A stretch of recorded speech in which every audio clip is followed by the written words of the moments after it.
What's up? Mrs. Up is here, and today we're going to be talking about compromise.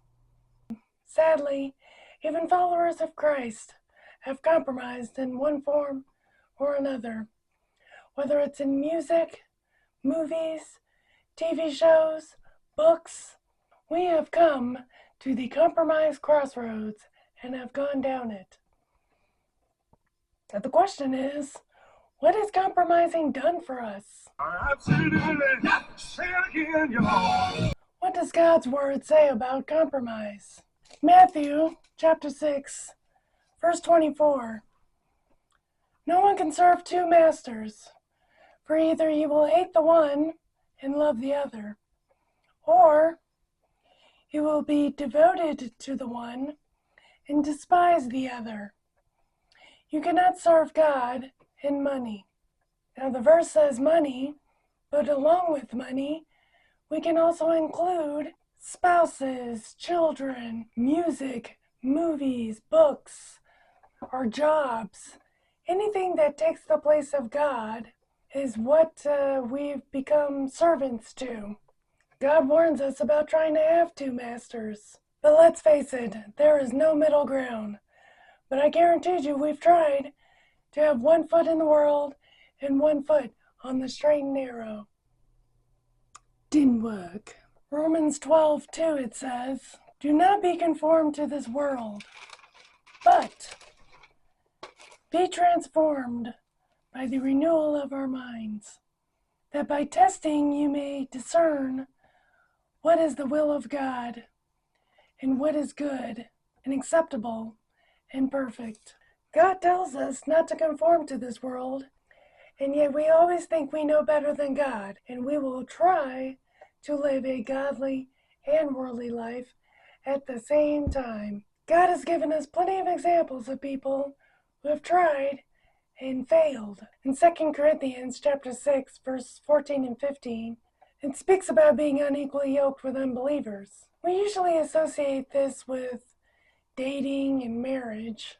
If we think about it, it's obviously associated with any type of human relationship, but I also feel like our entertainment should be equally yoked with how we're walking also. Light and darkness don't go together.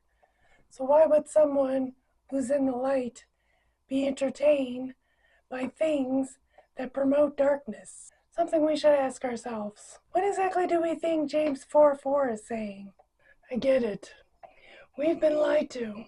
How, you ask? Well, the older generation would tell us that their movies, TV shows, and music were good and clean. And now that we're the older generation, we're continuing with the exact same lie. And this circle of lie continues.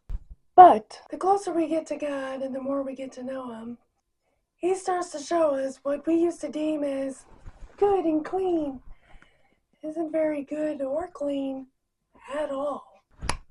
When we start really paying attention to the movies and the music and the TV shows, the evil starts to pop up more and more. Wait, how long has that been there? It had been there the whole time. We were either too young to know it was evil, or we did know it was evil, but we came up with some excuse to continue filling our lives with it. One of those excuses I used to use is, I'll just focus on the good parts, which honestly wasn't much. And then I forgot how well I trained myself to only focus on the good parts, till you start watching it with others. Oh yeah, I forgot about that part, and that part, and that part. Other lies we tell ourselves is that we wouldn't have anything to watch, or listen to, or places to go. Is that really true? Was that really true? Looking back, I feel like I would have been a whole lot better off not having anything to watch or listen to, and so on. Seriously, because now I have songs stuck in my head that I no longer enjoy. Scenes from movies and lines from TV shows that I really wish were never there. And when it comes to songs, especially when you find out what they're really singing about. Let's face it, the only reason we enjoyed all of those things because our own sinful natures were being fed. On top of, we compromised and made excuses.